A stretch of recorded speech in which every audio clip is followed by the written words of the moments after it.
E assentados eu te chamo ao Apocalipse capítulo 2. Enquanto os irmãos abrem, aqueles que não pegaram ainda o bloquinho, se quiserem pode ficar à vontade, tem os bloquinhos ali atrás ainda para anotação, das nossas mensagens. Apocalipse capítulo 2, nós não vamos ler, vamos lendo à medida que fomos caminhando na exposição para ganharmos um pouco de tempo nisso, Irmãos, antes de nós entrarmos então, acho que está alto aqui, não está? O que nós já vimos até agora, no livro de Apocalipse? Vale a pena relembrar algumas questões. Por exemplo, no nosso primeiro encontro, nós buscamos entender algumas ferramentas hermenêuticas para entender melhor o livro do Apocalipse. Vimos várias, Primeiro, precisamos olhar para o Apocalipse segundo o que ele realmente é. Uma carta, profecia e também um livro. Então, nós temos que olhar para esse documento tendo em mente as características de interpretação desses estilos literários. Além disso, talvez a ferramenta mais importante para nós entendermos Apocalipse seja o uso que Apocalipse faz dos números. Nós vimos aqui alguns, e o mais importante é o uso do número 7, porque o número 7, ele dá a estrutura do livro. Apocalipse, vocês vão se lembrar, não é uma história só do início até o fim, não é o início só de uma história cronológica, Você não pode pegar do capítulo 1 até o 22 e achar que ali tem uma sequência que você vai se perder, com certeza alguns eventos se repetirão e você não vai entender Apocalipse. Apocalipse é a mesma história contada 7 vezes por 7 ângulos diferentes, Se você quiser ver aí, tem na internet a nossa introdução, e lá eu coloco a divisão dos números 7, a divisão dos 7 ciclos de Apocalipse, para você entender aonde a história começa, onde a história termina, onde ela começa de novo, Que história é essa que João conta 7 vezes? É a história da redenção, do início, às vezes da primeira vinda de Cristo até a sua volta, às vezes buscando lá de Gênesis até o final da história. E isso por 7 vezes ele reconta essa história. Então Apocalipse não está em ordem cronológica. Se você tentar ler assim, você vai se perder nesse livro, e talvez seja isso o maior gerador de interpretações erradas de Apocalipse. Vale lembrar também o contexto da época, que é muito importante. O livro ele está muito ancorado, ele traz muitas coisas que nos mostram o contexto que aquele povo vivia. Era um momento de perseguição muito forte. O imperador Domiciano estava caçando os cristãos. Então os crentes perseguidos, que estavam sendo lançados às feras, estavam sendo queimados vivos em estacas pelas cidades, eles se perguntavam aonde Cristo estava no meio de tanta dor, de tanta perseguição, no meio de tanta calamidade. O que aconteceu com o nosso rei? Então Apocalipse tem como um dos seus propósitos responder esta dúvida dos crentes. Aonde Cristo está no meio de tanta dor e de tanta perseguição? E João, na sua visão, responde: Cristo, ele permanece sendo o Rei dos Reis e o Senhor dos Senhores. Ele continua guiando a história segundo aquilo que ele já predeterminou na eternidade. O mundo, as coisas que acontecem não estão alheias a Cristo. Ele ainda não perdeu o controle do universo e das coisas que acontecem. Então, Apocalipse tem aí essa estrutura diferente, foi escrita nesse contexto de perseguição. E outra coisa importante, nós vimos no último domingo, que o conteúdo de Apocalipse é uma revelação que João recebe de forma direta, Deus a Cristo, Cristo ao anjo, e ao anjo então reporta a João, que nos comunica hoje o que ele viu nesse período. Então o próprio Cristo glorificado aparece a João em uma visão espiritual. Isso aqui também é importante nós entendermos. A visão ela não tem esse caráter sempre literal, é uma visão espiritual. João está lidando com símbolos que comunicam realidades espirituais, que na maioria das vezes são realidades simples. O próprio texto traz aí a interpretação, mas é a gente que complica, né? Então João tem essa visão e ele precisa então escrever a 7 igrejas, né? As 7 igrejas que são igrejas reais, comunidades verdadeiras. Eu coloquei o mapa aí. Se você ver, João está aqui, né, na ilha de Patmos. Essa carta, ela sai daqui e vai para Éfeso, de Éfeso Esmirna, de Esmirna para Pérgamo, Tiatira, Sardes, Filadélfia e Laodiceia. Ela faz todo esse trajeto. Os crentes vão lendo, vão fazendo as suas cópias. Em algumas dessas igrejas, provavelmente esses irmãos teriam uma única oportunidade de ouvir esta mensagem. Por isso que João diz, olha, bem-aventurados aqueles que leem, aqueles que ouvem e praticam. Ou seja, bem-aventurados aqueles que prestam bastante atenção no que está escrito aqui, porque verdades espirituais e maravilhosas se encontram no meio desta revelação. Irmãos, eu não vou fazer os pormenores das 7 igrejas, porque vai ser alvo da nossa escola dominical as 7 igrejas, né? Se vocês, começamos hoje, né, uma revista que ela tem como foco, então, explicar aí os pormenores dessas 7 igrejas. Então eu não vou fazer 7 sermões, um em cada igreja. Eu vou fazer 2 sermões, um no capítulo 2, pegando só aqueles pontos principais de cada igreja. Domingo que vem nós fazemos no capítulo 3, pegando as outras restantes, e durante a manhã aí na escola dominical você vai se aprofundando mais no conhecimento dessas 7 igrejas, né? Então, 7 igrejas verdadeiras que existiram. Alguns querem dizer que essas 7 igrejas, na verdade, são um símbolo de 7 períodos que a igreja passaria, mas a verdade é que não há por que crer disso. São 7 igrejas reais que tinham problemas reais. E, basicamente, os problemas dessas 7 igrejas, elas se dividiam em 2 tipos. Eles tinham os problemas externos e os problemas internos. Os problemas externos que essas igrejas passavam eram as perseguições, que vinham tanto da parte de Roma, Domiciano caçando os cristãos, como também da parte dos judeus. Os judeus, eles eram tolerados, meus irmãos, pelo Império Romano de longa data. Os romanos não mexiam com os judeus, mas os cristãos, sendo entendido como uma seita dissidente, eles eram então perseguidos justamente porque não aceitavam se dobrar a outro rei que não fosse Cristo. Então o Império Romano simplesmente não aceitava isso, não aceitava que os cristãos declarassem ser Jesus Cristo o único Rei dos reis e o Senhor dos senhores. Então eles perseguiam os cristãos. E quem que eram os detratores, né, os delatores dos cristãos? Os judeus.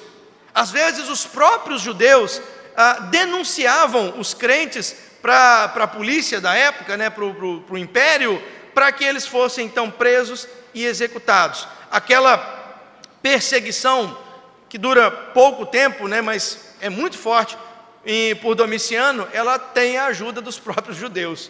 Então os crentes têm Roma como os inimigos e tem também os próprios judeus como inimigos. São as perseguições externas.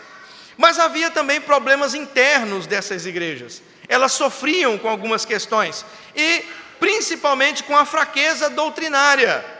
Ou fraquejavam ou toleravam falsos ensinos e assim iam pervertendo a verdadeira doutrina, ou às vezes eram tão zelosos com a doutrina que se esqueciam de colocar a doutrina em prática. Ou seja, você tem ali nessas igrejas os 2 extremos. De um lado, pessoas que não se importavam com a doutrina, toleravam falsos mestres, mistura no meio da palavra santa de Deus, e do outro lado você tinha aqueles que estavam tão preocupados com a doutrina fria em si, que esqueciam de viver essa doutrina, se esqueciam do amor, da prática doutrinária, e isso com certeza levava também a impurezas morais e a desvios no meio do caminho aí dessas igrejas, né? Então são esses basicamente dois problemas que as igrejas têm. Um outro ponto interessante é a estrutura dessas cartas. Todas as 7 cartas, elas seguem mais ou menos a mesma linha, né? A mesma estrutura. Você vai ter primeiro um endereçamento, né, ao anjo da igreja fulano, lembrando que quando ele envia esta carta ao anjo da igreja, domingo passado nós vimos que o que importa, seja esse anjo o pastor da igreja ou talvez um anjo literal, o que importa é que ele está nas mãos de Cristo. Então, quando ele endereça essa carta ao anjo daquela igreja, é como se ele dissesse, reforçando a dependência da igreja de Deus. Ele está enviando àquele para quem ele tem nas suas mãos. Então, Cristo endereça a carta a uma igreja, ele se apresenta logo em seguida, geralmente dizendo, essas coisas diz, aí vem alguns dos atributos de Cristo, aqueles mesmos atributos que nós vimos no domingo passado, eles vão estar presentes de novo aqui nessas cartas, reforçando para nós que existe uma ligação muito grande entre o capítulo 1 e o capítulo 2 e o capítulo 3, eles fazem parte de um destes ciclos de 7, eles estão extremamente ligados ali, né?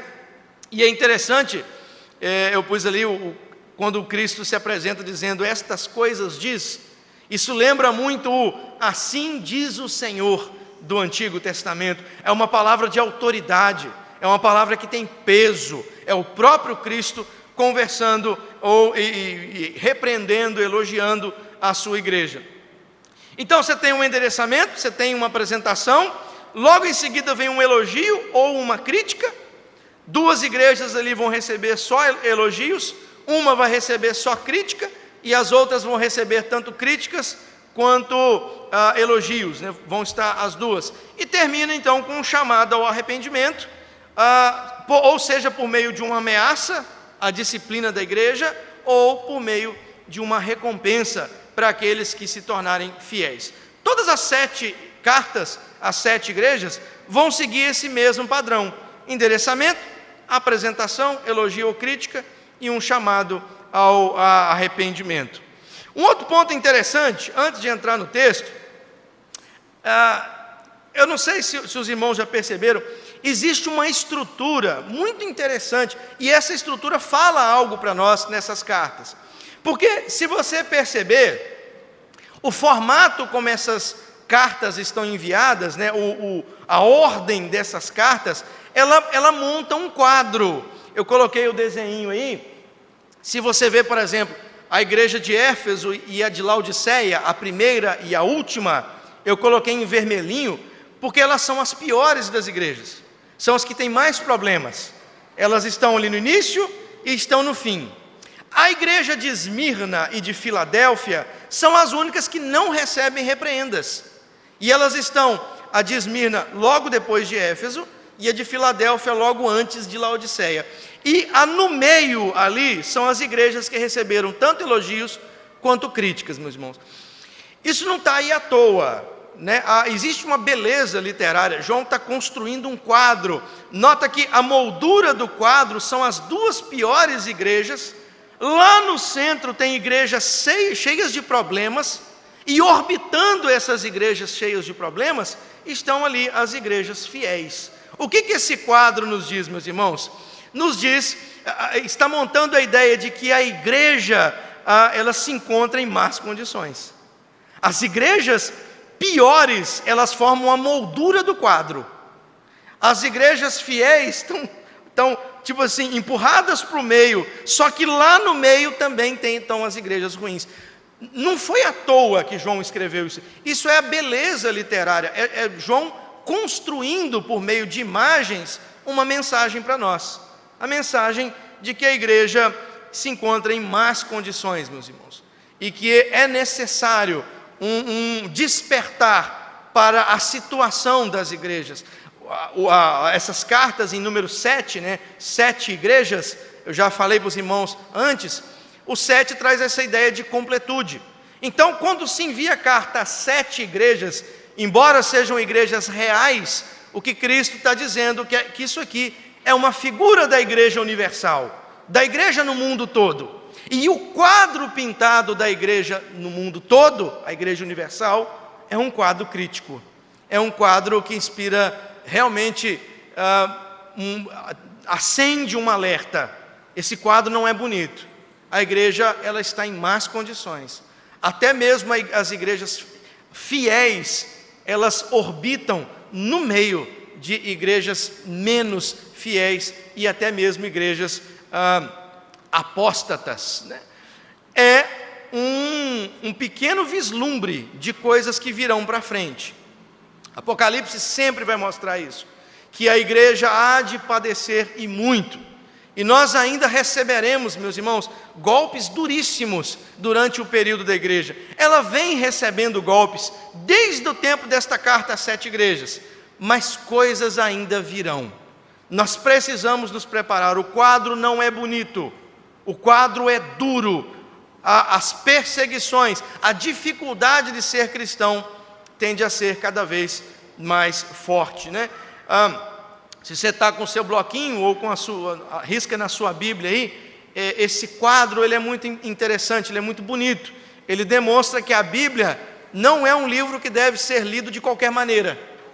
É um livro que exige muita atenção. Às vezes a gente acha que a Bíblia é só abrir ela e ler assim, vou abrir qualquer coisa e vou ler. Não, irmãos. Isso aqui é um texto belíssimo. Ele é construído de forma a montar esta mensagem. Olha que quadro lindo João monta, simplesmente mexendo na ordem do seu texto, ordenando o seu texto de uma forma que ele transmita esta mensagem. O quadro da qual a igreja faz parte não é um quadro bom, mas é um quadro que inspira cuidados, e a nossa devoção tem que estar sempre mais firme, porque o quadro não é bom. Então nós vamos lá, vamos começar vendo o que diz Cristo a respeito da igreja de Éfeso, né? Repito, vamos passar só nos pontos principais, e no domingo de manhã os irmãos aí estudarão mais a respeito dessas igrejas, né? A carta à igreja de Éfeso está nos versos 1 até o verso 7 do capítulo 2, e Éfeso, meus irmãos, era uma grande cidade, né? Eu coloquei a maior cidade ali da região, entre aquelas 7 igrejas, era com certeza a cidade mais pujante, a maior. Tinha um grande porto na cidade de Éfeso, então tinha um comércio muito grande, e também havia pessoas de todos os tipos. Chegavam no porto gente de todas as localidades do mundo, então isso fazia com que Éfeso fosse uma cidade muito mista, cheia de doutrinas estranhas, e a igreja então precisava manter-se fiel. E essa igreja de Éfeso, meus irmãos, teve grandes pastores, muita gente, por exemplo, nomes como João, Paulo, Pedro, Apolo, Timóteo, todos estes foram pastores da igreja de Éfeso. Então foi uma igreja que foi muito bem doutrinada. Ela teve os grandes apóstolos fazendo parte do seu quadro de pastores. E aí, verso 1, Cristo então faz a sua apresentação a esta igreja, nesta grande cidade, muito mista, que já havia sido pastoreada por grandes nomes. Diz assim: ao anjo da igreja em Éfeso escreve: estas coisas diz aquele que conserva na mão direita as 7 estrelas. O parêntese aí é meu, 7 estrelas os irmãos vão lembrar, o capítulo 1 já nos ensinou o que é isso. São os anjos da igreja, e que anda no meio dos 7 candeeiros de ouro. Já sabemos também o que são os candeeiros de ouro, são as igrejas. Então ele começa se apresentando: eu sou aquele que tem os líderes nas mãos e que anda pelo meio da igreja. E aí no verso 2 e 3, ele faz o seu primeiro elogio à igreja de Éfeso, quando ele diz: conheço as tuas obras, tanto o teu labor como a tua perseverança, e que não podes suportar homens maus, e que puseste à prova os que a si mesmos se declaram apóstolos e não são, e os achastes mentirosos, e tens perseverança, e suportastes provas por causa do meu nome, e não te deixaste esmorecer. Então, o elogio que a igreja de Éfeso recebe é que ela era uma igreja muito criteriosa, ela não aceitava falsos ensinos, foi uma igreja muito bem doutrinada, então ela não tolerava os falsos apóstolos, os falsos pregadores, né? Vê aqui, já no ano 90, já tinha os Valdomiro Santiagos por aí, né? Os falsos apóstolos, a igreja já lutava contra os falsos apóstolos, e Cristo elogia Éfeso por isso. Olha, vocês são uma igreja criteriosa, não é qualquer um que eu estou viajando, né? Não é qualquer um que prega no seu púlpito, não é qualquer um que se dirige a palavra a esta igreja, não é qualquer ensino que graça no meio do seu povo. Eles eram uma igreja criteriosa, firmes em analisar os pregadores e analisar a mensagem que ela recebia. Mas aí no verso 4 vem a crítica. Embora eles fossem muito zelosos pela fé, faltava entusiasmo. Veja o que diz o verso 4: tenho, porém, contra ti que abandonaste o teu primeiro amor. O primeiro amor aqui, embora existe uma série de interpretações do que seria o primeiro amor, eu coloco aqui eu entendo ser a mais plausível. Esse primeiro amor era o entusiasmo da igreja pelas coisas de Deus. Ela nasceu como uma igreja que zelava sim pela doutrina, mas fazia as coisas de forma fervorosa, pregava, anunciava Cristo, fazia as missões, né? Se alegrava com as coisas de Deus. Mas agora ela é uma igreja que se tornou fria, embora tenha na mente a boa doutrina, embora ela saiba o verdadeiro evangelho, embora seja uma igreja doutrinariamente fiel, ela vive uma fé sem entusiasmo. As pessoas já não mais vão à igreja como quem realmente vem adorar a Deus, mas talvez os crentes frequentassem a igreja como mera rotina. Já não tem mais aquele amor pelas coisas de Deus, aquela ideia: olha, hoje eu vou ao culto e nada vai me impedir. Hoje eu tenho um encontro com Deus pactual e não existe nada na minha vida ou nada que seja mais importante do que encontrar-se com meu Deus de forma pactual no santo culto. Éfeso, embora entendesse a doutrina, conhecesse a Escritura, eles já não tinham mais entusiasmo, faziam as coisas por fazer, viviam um dia após o outro, meramente intelectuais e sem colocar essa doutrina à prática. Logo em seguida, no verso 5, Cristo chama então essa igreja ao arrependimento. Lembra-te, pois, de onde caíste, arrepende-te e volta à prática das primeiras obras, as boas obras, aquele fervor. E se não, olha a advertência: venho a ti e moverei do seu lugar o teu candeeiro, caso não te arrependas. O que é mover do lugar o candeeiro, né? Se o candeeiro é uma figura da igreja, como nós já vimos, mover o candeeiro seria algo como que a igreja deixasse de ser luz. Ela não cumpriria mais a sua função no mundo.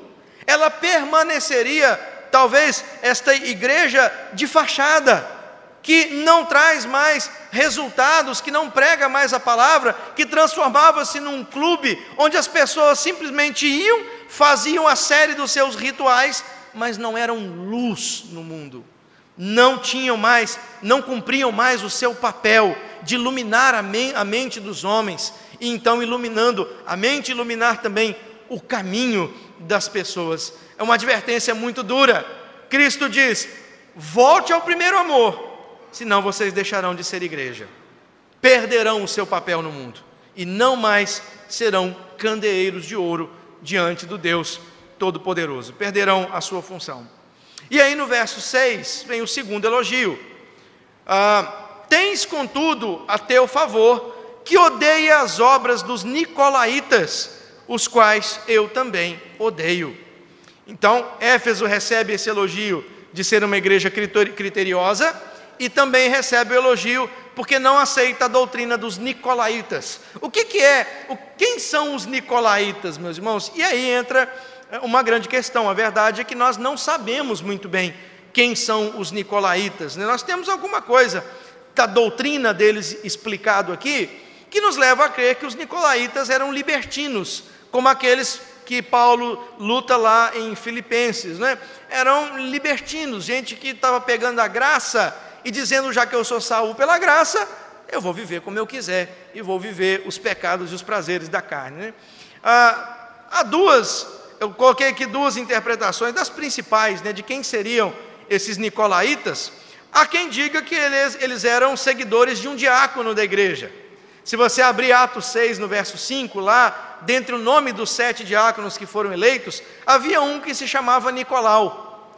E um pai da igreja chamado Irineu, ele escreve dizendo que os nicolaítas eram seguidores do diácono Nicolau, que perverteu a fé e seguiu por outro caminho, né? O problema é que nós não temos nenhum escrito a respeito disso.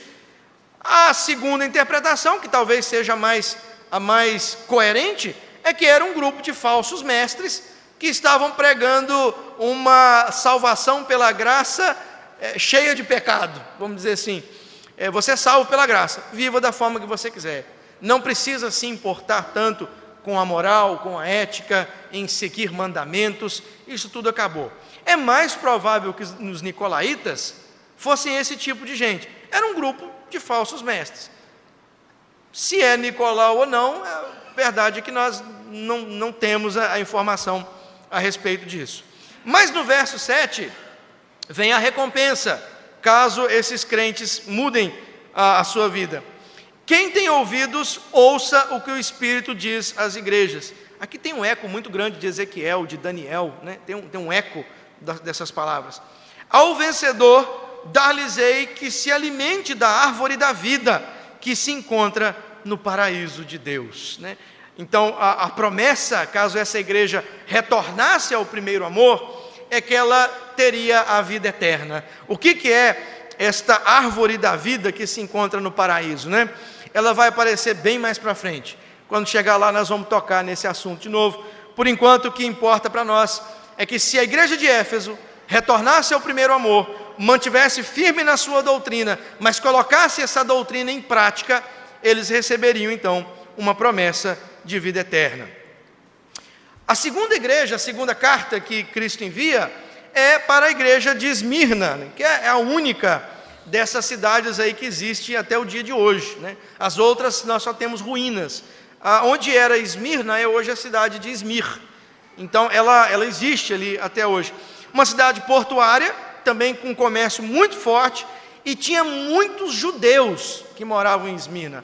Era uma cidade carregada de judeus, e lembrem-se, um dos inimigos dos cristãos eram os judeus, que delatavam esses irmãos às autoridades romanas, para que elas fossem entregues ao martírio. Então no verso 8 vem a apresentação.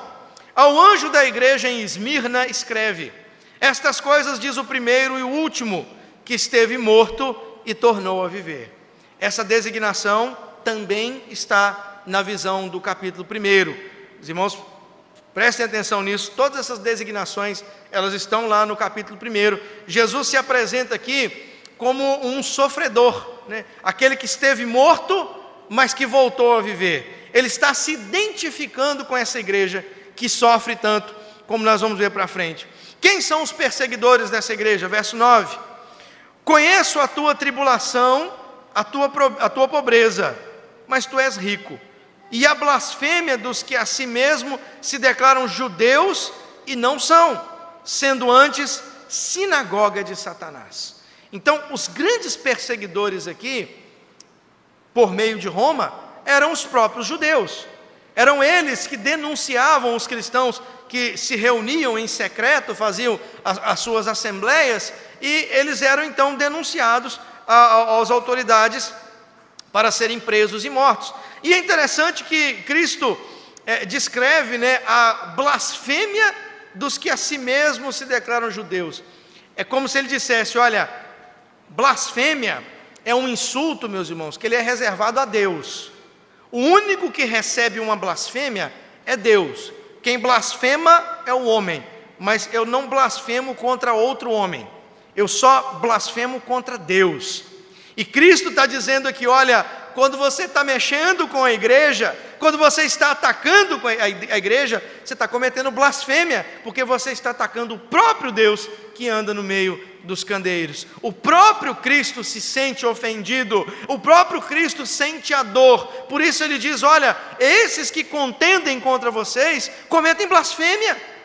Eles se dizem judeus, mas são na verdade sinagogas de Satanás.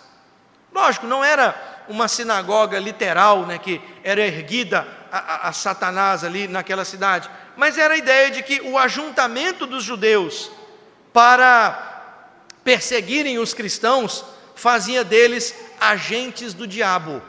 Eles eram cooperadores não do Deus verdadeiro, mas eram cooperadores de Satanás, enquanto perseguiam a igreja de Cristo. Depois, o verso 10 traz um alerta e também um conforto: não temas as coisas que tens de sofrer, eis que o diabo está para lançar em prisão alguns dentre vós, para serdes postos à prova, e tereis tribulação de 10 dias. Ser fiel até a morte, e dar-te-ei a coroa da vida.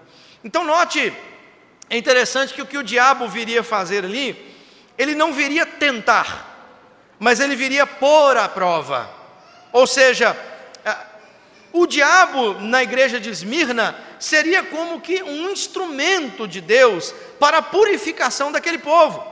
Os irmãos vão se lembrar que Pedro fala na sua primeira carta, que a provação, ela tem um alvo. Quando Deus nos prova, é para nos purificar. Então Deus está dizendo: olha, o inimigo terá por sobre vocês a autoridade, mas ele vai executar não uma tentação, ele vai executar a prova. Vocês serão provados pelo próprio Satanás, né? Ele vai andar nesse meio. E aí diz que essa tribulação vai durar 10 dias, e 10 aqui talvez não sejam 10 dias literais, né, de 24 horas. 10 em Apocalipse, meus irmãos, é o número do mal. Lá no capítulo 13, por exemplo, o dragão que se levanta, ele tem 10 chifres. Então quando diz que essa tribulação vai durar 10 dias, é como se ele dissesse: olha, serão os dias maus. Talvez não 10 literais, mas dias maus, onde Satanás estará pronto e vai disparar todos os seus dardos contra a igreja para matá-la. E a tribulação aqui será a tribulação de morte, porque ele diz no finalzinho, né: ser fiel até a morte, e dar-te-ei a coroa da vida. Então não seria algo pequeno.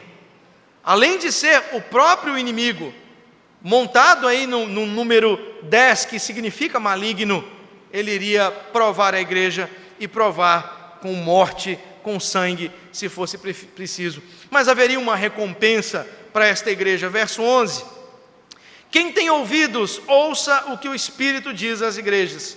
O vencedor de nenhum modo sofrerá o dano da segunda morte. Este dano da segunda morte, esta segunda morte, vai ser revelada lá no capítulo 20, quando o grande trono branco se apresentar, e o texto diz que o inferno será lançado no lago de fogo e enxofre, e esta é a segunda morte. Então o que Cristo está dizendo: olha, mesmo que os homens matem vocês, mesmo que durante a perseguição sangue seja derramado na igreja de Esmirna, podem ter a certeza que de maneira nenhuma vocês serão condenados. Podem até morrer aqui, mas a segunda morte, que é a condenação eterna, jamais terão. Essa é a promessa para aqueles que perseveram até a morte. Ser firme e tenha certeza que uma coroa o aguarda. Mesmo que vocês sejam mortos, jamais passarão pela segunda morte, que é o lago de fogo e enxofre. Depois ele envia a carta a Pérgamo, aí nos versos 12 até o 17. Pérgamo era um centro político, religioso e intelectual muito importante. Há quem diga, né, que o pergaminho foi inventado na cidade de Pérgamo, né? Isso é contestado por alguns, mas há quem diga que o pergaminho, aquela folha de couro, né, ela foi inventada na cidade de Pérgamo. Era um local cheio de ideias, fervilhante de filosofias, e além disso era o centro tanto do culto ao imperador, quanto do culto ao deus Asclépio. Asclépio era o deus da cura dos gregos, né? Você não tem aquele símbolo da medicina, que tem umas serpentes subindo numa haste? Aquilo ali é o símbolo de Asclépio, que era o deus da cura, né, dos gregos. Então, você olha para aquele símbolo ali, aquela serpente, era o símbolo do deus Asclépio. Então, você tinha ali 2 cultos pagãos a esse deus da cura, e você tinha também o culto ao imperador. E aí no verso 12 vem a apresentação. Ao anjo da igreja em Pérgamo escreve: estas coisas diz aquele que tem a espada afiada de 2 gumes, aquela que serve tanto para matar quanto para salvar. Ela corta em ambos os lados. E aí no verso 13 vem o elogio. Qual que é o elogio da igreja de Pérgamo? Conheço o lugar em que habitas, onde está o trono de Satanás, e que conservas o meu nome, e não negaste a minha fé, ainda nos dias de Antipas, minha testemunha, meu fiel, a qual foi morto entre vós, onde Satanás habita. Veja que antes era uma sinagoga de Satanás, agora a figura é um trono de Satanás. E logicamente também não existe não é que havia ali um trono erguido a Satanás e ao diabo. Aqui também as interpretações dividem um pouco. Alguns dizem que quando Cristo fala deste trono de Satanás, ele está se referindo ao culto ao imperador. O culto a Domiciano tinha o seu centro ali na igreja de Pérgamo. Então, um dos motivos que os cristãos eram perseguidos é que eles não adoravam o imperador ali. Agora, a serpente, que é o símbolo de Asclépio, os irmãos sabem que na Escritura a serpente, ela é a figura do diabo, né? A serpente. Então, pode ser que este trono de Satanás seja uma referência ao culto ao imperador, ou o culto à serpente, que era o culto a esse deus da cura, né? O deus Asclépio.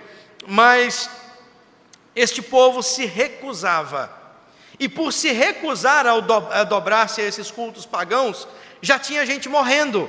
Ele fala de um Antipas, que provavelmente foi alguém importante da igreja, talvez algum líder da igreja, que morreu pelo seu testemunho a Cristo. Então a igreja já estava sofrendo perseguições de morte, e ela, mesmo sendo perseguida de morte, ela se negava a dobrar seus joelhos em culto pagão, seja ao imperador ou ao deus Asclépio, ou Esculápio para os romanos, se não me engano chamava Esculápio.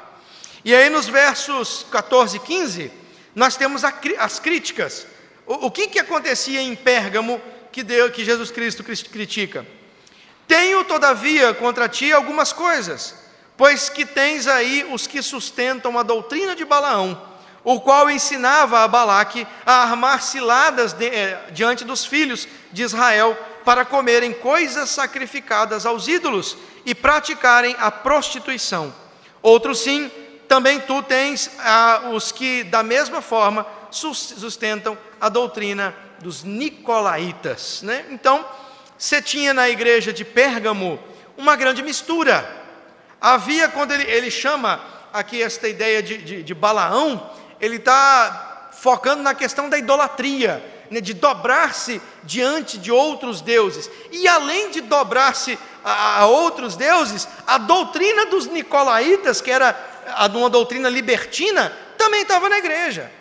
Então, você tem aqui uma igreja que não se dobrava ao imperador, mas que de vez em quando dava suas escapadas e participava de momentos pagãos, e viviam também vidas libertinas. Então Cristo critica esta mistura. Ele diz: olha, esta mistura tem acabado com a fidelidade da igreja. Falta para vocês a boa doutrina, e focar-se na boa doutrina. E aí no verso 16 você tem o chamado ao arrependimento.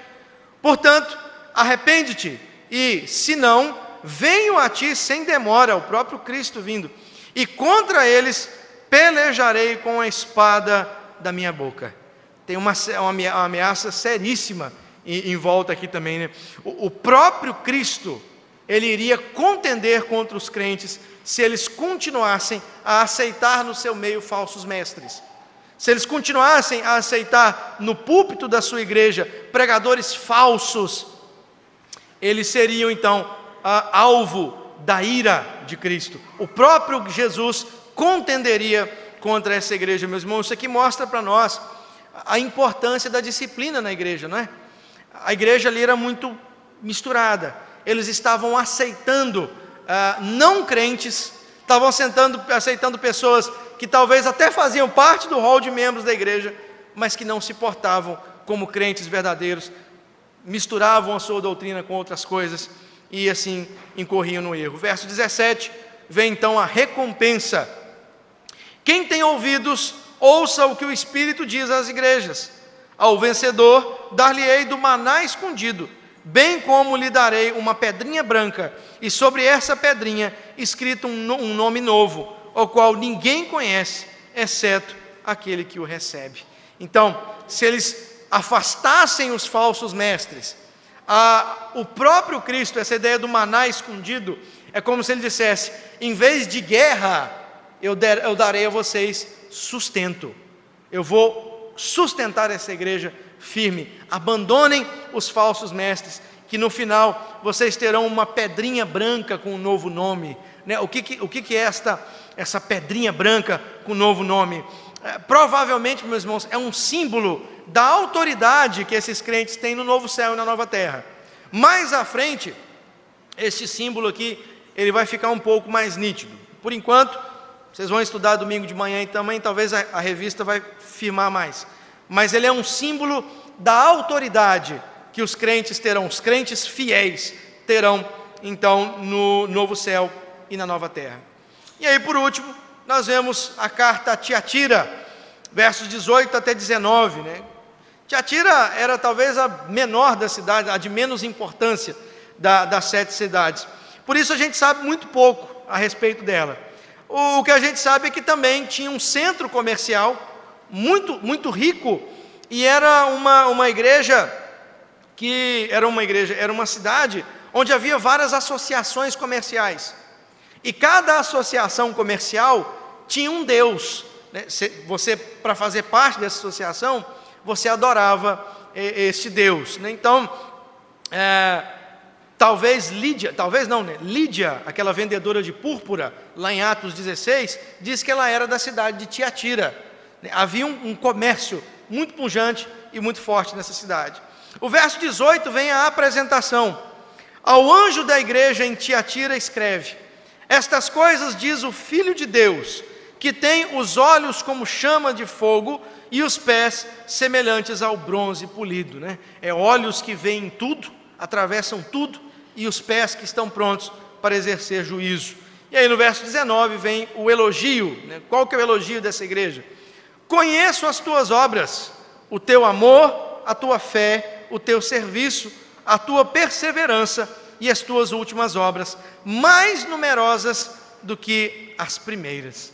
Ou seja, era uma igreja operosa, era uma igreja que se movimentava, que tinha muitas atividades e que colocava realmente os crentes, vamos dizer assim, para fora das portas da igreja. Era operosa em atividades. E qual que é a crítica? O verso 20: tenho, porém, contra ti o tolerares que esta mulher, Jezabel, que a si mesma se declara profetisa, não somente ensine, mas ainda seduza os meus servos a praticarem a prostituição e a comerem coisas sacrificadas aos ídolos.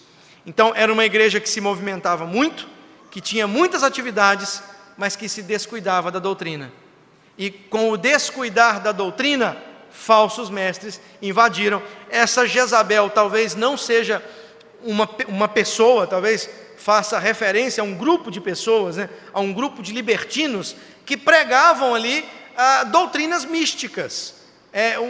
O misticismo, né, que nós vemos aí hoje, a igreja se preocupava tanto em fazer, que ela se esqueceu do ser. E aí foi inundada por falsas doutrinas, falsos mestres. E aí do verso 21 até o 25, Jesus dá uma advertência muito dura a esta igreja operosa que se esqueceu da doutrina. Dei-lhe tempo para que se arrependesse. Ela, todavia, não quer arrepender-se da sua prostituição. Eis que a prosto de cama, bem como em grande tribulação, os que com ela adulteraram. Note que ela recebe o castigo, e aqueles que a seguiram também, aqueles que aceitaram o falso ensino. Caso não se arrependam das obras que ela incita, matarei os seus filhos, e todas as igrejas conhecerão que eu sou aquele que sonda mentes e corações, e vos darei a cada um segundo as vossas obras. Ou seja, não adianta fazer. Cristo conhece o seu coração, e Ele vai te julgar pelo seu coração. Digo, todavia, a vós outros, os demais de Tiatira, a tantos quanto não têm essa doutrina, e que não conhecem, como eles dizem, as coisas profundas de Satanás. Veja então que parece que Jezabel, ou esse grupo, que foi denominado por aqui, eles pregavam meio que a ideia assim: olha, os crentes, eles precisam conhecer profundamente o inimigo, eles têm que conhecer as táticas, a guerra. Quem se lembra aqui daquela série que nós fizemos de batalha espiritual na parte da manhã? Vão ver que todo o movimento de batalha espiritual está focado exatamente aqui. E aqui Cristo está repreendendo isso. Esse negócio de você precisa conhecer profundamente Satanás, você tem que fazer uma entrevista com o diabo, você tem que amarrar ele, você tem que conhecer o nome dele, você tem que fazer isso e aquilo, você tem que fazer tais coisas para quebrar as armadilhas de Satanás. Cristo está repreendendo a igreja, porque ela se importava com essas coisas. Não é isso o foco do Evangelho. O foco do Evangelho jamais será Satanás, mas é sempre Cristo e esse crucificado. Aí o que ele diz a esses que não se dobraram? Outra carga não jogarei sobre vós, tão somente conservai o que tendes até que eu venha. Então, era um falso ensino, muito parecido com o ensino de batalha espiritual, que traz a ênfase nos demônios, e Cristo repreende esta doutrina. Oxalá, se os defensores desse movimento lessem Apocalipse e entenderiam o erro grave que eles incorrem. Aí, nos versos 26 e 29, vem então a promessa a esta igreja: ao vencedor que guardar até o fim as minhas obras, as boas obras, as obras de Cristo, eu lhe darei autoridade sobre as nações, e com cetro de ferro as regerá, e as reduzirá a pedaços, como se fossem objetos de barro. Assim como também eu recebi de meu Pai, dar-lhe-ei ainda a estrela da manhã. Quem tem ouvidos, ouça o que o Espírito diz à igreja. Então, da mesma forma daquela pedrinha branca, a esta igreja também é dada esta promessa de autoridade no novo céu e na nova terra. Eles teriam, eles regeriam com Cristo, seriam reis junto com o nosso Senhor, se abandonassem, se permanecessem fiéis. A estrela da manhã aqui, ela vai aparecer aqui, vai aparecer no final de Apocalipse de novo, provavelmente traz essa ideia, dar a estrela da manhã é dar aos crentes o reinar com Cristo no novo céu e na nova terra, traz essa ideia de beatitude no reino futuro. E, meus irmãos, eu termino então, como eu disse, só peguei aqui os pontos principais, uma vez que nós vamos estudar na escola dominical todas essas igrejas, eu não vejo necessidade de 7 sermões aqui, podemos ganhar tempo, Primeira parte vimos essas 4, no domingo que vem nós vamos ver as últimas 3 restantes. O que nós aprendemos, meus irmãos, com essas 4 igrejas que nós vimos aqui hoje? Com a igreja de Éfeso, nós aprendemos que boa doutrina deve vir cheia de boas práticas. De nada adianta, meus irmãos, nós sermos intelectualmente sadios, conhecermos a doutrina, conhecermos cada passo da boa teologia, mas isso não mudar a minha vida. Não adianta nada eu conhecer toda a obra do Redentor, ou saber citar os estados de Cristo, ou todos os passos da obra de Cristo, se isso não impacta o meu coração, se eu realmente não sou mudado, se eu realmente não coloco esta doutrina em prática? De que adianta, meus irmãos, eu crer que o mandamento diz não matarás, mas quando alguém falar de aborto, eu tremer as pernas e dizer, não, talvez em alguma situação vai dar certo? Isso não adianta nada. Boa doutrina, bom conhecimento, tem que vir com prática. De que adianta eu saber, meus irmãos, que o santo culto a Deus é um momento onde estamos repletos com hostes celestiais, nos unimos aos santos que estão no céu e no seu espírito aperfeiçoado. Não adianta nada eu saber disso, se eu simplesmente negligencio o dia do Senhor, se eu não tenho mais o amor ou o prazer de vir à igreja. De nada adianta boa doutrina, meus irmãos, se isso não inflamar o meu coração, se isso realmente não me fazer uma nova criatura. É isso que nós aprendemos com Éfeso, uma igreja que zelava pela boa doutrina, mas que havia se esquecido do entusiasmo, já fazia as coisas de forma automática, e nem mais entendia o que era ser igreja. O que nós aprendemos com Esmirna, esta igreja que não recebe nenhuma repreenda de Cristo?